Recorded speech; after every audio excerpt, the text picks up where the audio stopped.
Previous lecture में हमने xenon tetrafluoride और जिनॉन हेक्साफ्लोराइड के बारे में पढ़ा था। आज हम शुरू करते हैं oxides of xenon.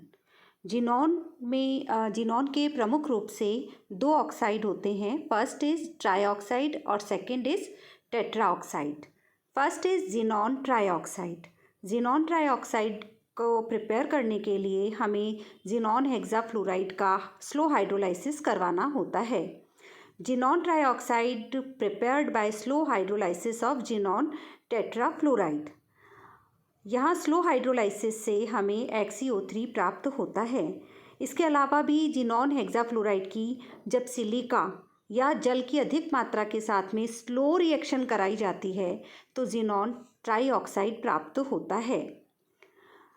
Xenon trioxide is soluble in water and its aqueous solution is weakly acidic। यहाँ हम देख रहे हैं कि इसका जो एक्वस सॉल्यूशन है इसमें H+ आयन रिलीज़ हो रहे हैं। इसका मतलब इसका जो एक्वस सॉल्यूशन होता है, जलीय विलयन होता है, वह वीकली एसिडिक होता है। तो ये अगर इसकी प्रॉपर्टीज़ के बारे में देखें तो यह एक सफ़ेद ठोस और अत्यंत विस्फोटक पदार्थ होता है। मतलब जिनॉन ट्राईऑक्साइड एक वाइट कलर का वाइट सॉलिड है और यह अत्यंत विस्फोटक पदार्थ है।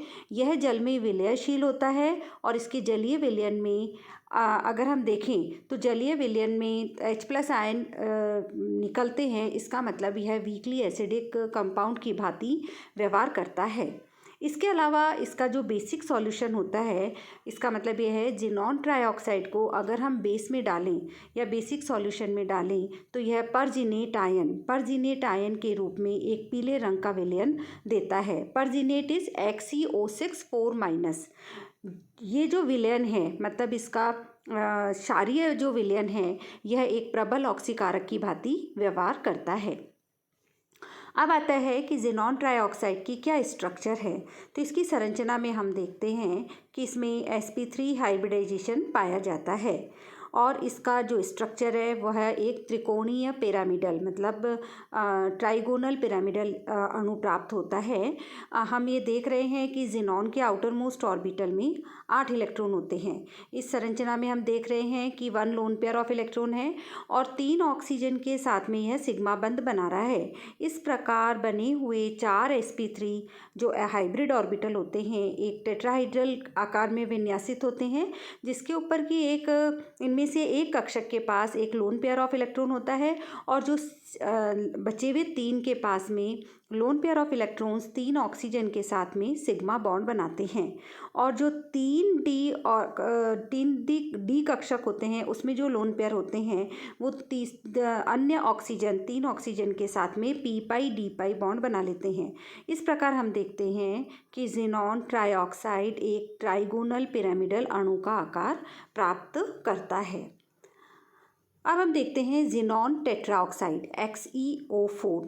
जिनॉन टेट्राऑक्साइड यह भी एक रंगहीन गैस होती है और इसे प्राप्त करने के लिए बेरियम परजिनेट Ba2XeO6 मतलब इसको हम किस प्रकार से प्राप्त करते हैं।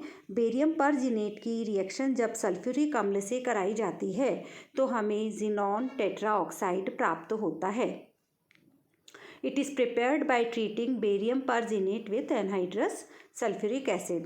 अब XeO4 is highly unstable and has tetrahedral structure। यहाँ क्या है कि वह जैसे XeO3 में हमने देखा था कि 1 लोन पेयर ऑफ इलेक्ट्रॉन था, यहाँ 1 लोन पेयर ऑफ इलेक्ट्रॉन नहीं है। यहाँ चारों ही ऑक्सीजन के साथ में 4 सिग्मा बंध बना रहे हैं। इसका जो हाइब्रिडाइजेशन है वो sp3 हाइब्रिडाइजेशन है और अगर इसकी स्ट्रक्चर देखें तो वह टेट्राहाइड्रल स्ट्रक्चर होती है। सामान्य ताप पर यह एक अस्थायी गैस है। XeO4 is a unstable gas, जबकि निम्न ताप पर यह पीले ठोस में परिवर्तित हो जाती है।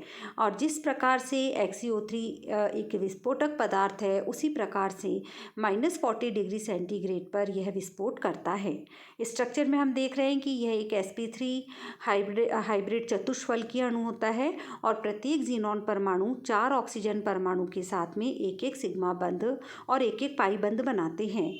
इस प्रकार हम देखते हैं कि ज़ीनॉन परमाणु के पास में जो अयुग्मित इलेक्ट्रॉन हैं उनमें से 4 चतुष्फलकीय कक्षक जो हैं वो सिग्मा बंध के साथ में चार सिग्मा बंध बना रहे हैं, और 4 जो अनपेयर इलेक्ट्रॉन्स हैं वो डी ऑर्बिटल में हैं, जो कि ऑक्सीजन परमाणु के साथ 4 डी पाई पी पाई बॉन्ड बनाते हैं। इस प्रकार से एक चतुष्फलकीय अणु का निर्माण होता है।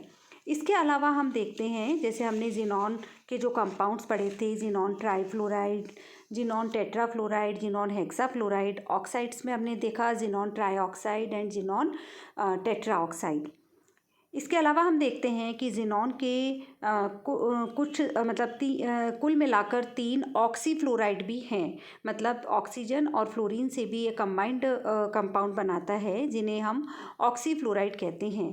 तो इनमें 3 प्रकार के ऑक्सीफ्लोराइड पाए जाते हैं, XeOF2, XeOF4 तथा XeO2F2।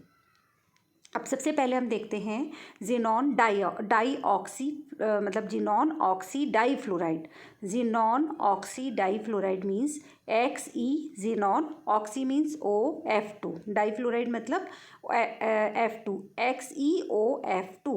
तो फॉर्मेशन ऑफ XeOF2 इसे प्राप्त करने के लिए ज़ीनॉन टेट्राफ्लोराइड की धीमी गति से इसका वाटर हाइड्रोलाइसिस मतलब जल अपघटन कराया जाता है।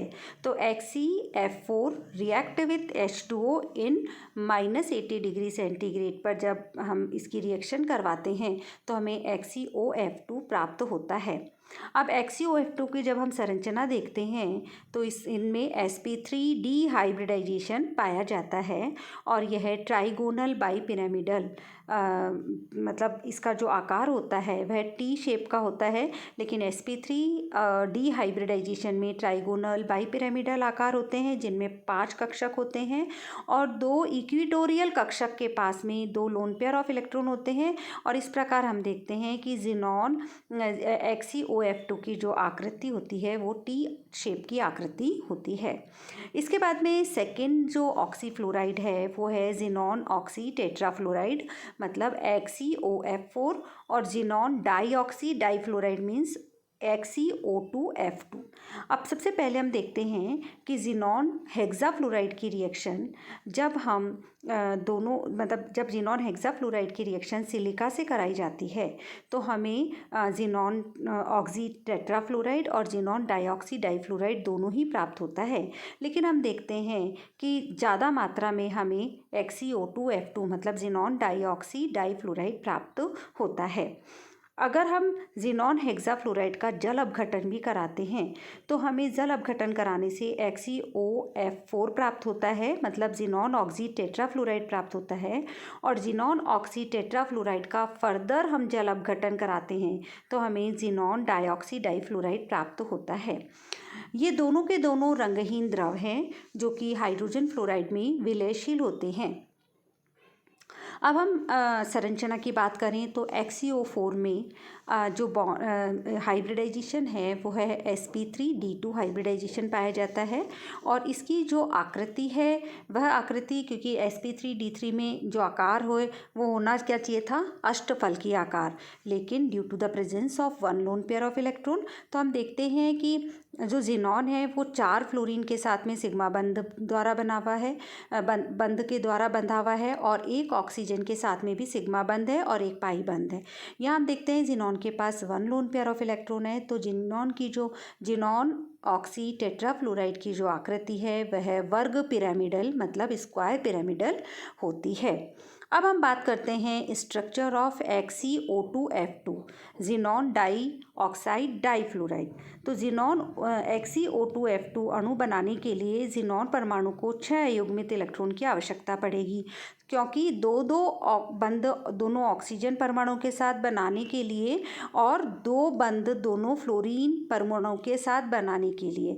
अतः इसमें भी 3 जो p इलेक्ट्रॉन्स होते हैं वो एक्साइटेड होके 3d ऑर्बिटल्स में चले जाते हैं।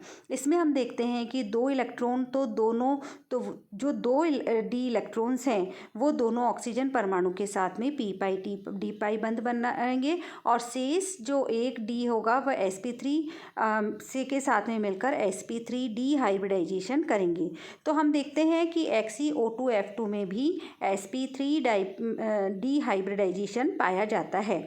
इस प्रकार बने हुए जो 5 sp3 हाइब्रिड ऑर्बिटल होते हैं वह ट्राइगोनल बाइपिरामिडल आकार में विन्यासित हो जाते हैं। इनमें से एक कक्षक जो एक ऑर्बिटल है उसके पास तो लोन पेयर ऑफ इलेक्ट्रॉन होना चाहिए और वह जो होता है वो इक्वेटोरियल कक्षक होता है, क्योंकि उसमें न्यूनतम प्रतिकर्षण होता है और न्यूनतम प्रतिकर्षण होगा और 2 ऑक्सीजन परमाणु भी इक्वेटोरियल कक्षकों से जुड़े होते हैं। और इस प्रकार से हम देखते हैं कि जो इसकी शेप है XeO2F2 की जो आकृति है वो डिस्टॉर्टेड टेट्राहाइड्रल मतलब विकृत चतुष्फलकीय आकार ले लेता है। तो यहाँ हम देखते हैं XeO2 और XeO2F2 में sp3 डिहाइब्रिडाइजेशन पाया जाता है और शेप क्या होती है, डिस्टॉर्टेड टेट्राहाइड्रल। और हम देखते हैं XeO4 में कौन सा हाइब्रिडाइजेशन पाया जाएगा, sp3d2 और आकृति क्या होगी, स्क्वायर पिरामिडल। इसी प्रकार से XeOF2 में कौन सा हाइब्रिडाइजेशन पाया जाएगा, sp3 डिहाइब्रिडाइजेशन पाया जाएगा और इसकी शेप क्या होगी, टी शेप होती है। फिर आता है xenon. Xenon is used in flash lamps and arc lamps and as a general anaesthetic. ये जिनॉन के, क्योंकि अभी तक हमने जितने भी कंपाउंड्स पढ़े हैं जो हमारे कोर्स में हैं वे सब जिनॉन के कंपाउंड्स थे। तो हम जिनॉन का हम देख रहे हैं कि xenon is used in flash lamps and arc lamps and as a general anaesthetic. The first Excimer laser designed used a xenon dimer molecule Xe2 as a lasing medium, and the earliest laser designs and used xenon flash lamps as pumps.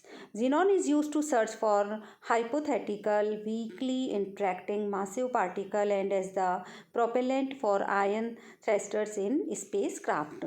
तो यहाँ हमारा ये chapter complete होता है। इस chapter में mainly जो questions पूछे जाते हैं वो जिनॉन, जैसे जिनॉन के जो कंपाउंड्स हमने देखे, जिनॉन के जो फ्लोराइड्स थे उसमें हमने देखा था xenon difluoride, xenon tetrafluoride, xenon hexafluoride. इसी तरीके से हमने जिनॉन के 2 ऑक्साइड देखे, जिनॉन ट्राईऑक्साइड, जिनॉन टेट्राऑक्साइड। और जिनॉन के जो ऑक्सी फ्लोराइड्स थे वो भी हमने 3 प्रकार के देखे, xenon oxy difluoride, xenon oxy tetrafluoride, xenon dioxy difluoride. तो ये जो हमने टोटल जो हमने 8 कंपाउंड्स पढ़े हैं, इन्हीं 8 कंपाउंड्स का सिंथेसिस भी पूछा जा सकता है, इनकी रिएक्शंस पूछी जा सकती है और इनका हाइब्रिडाइजेशन पूछा जा सकता है, इनकी ज्योमेट्री पूछी जा सकती है। इसके अलावा जो नोबल गैसेस है इनकी जो पीरियोडिक टेबल में पोजीशन है वो हमने देखा था कि इसको 7th ग्रुप और फर्स्ट ए ग्रुप के बीच में रखा गया है। क्या कारण था, इनकी स्टेबिलिटी के बारे में पूछा जा सकता है। तो यहाँ ये हमारा चैप्टर कंप्लीट होता है।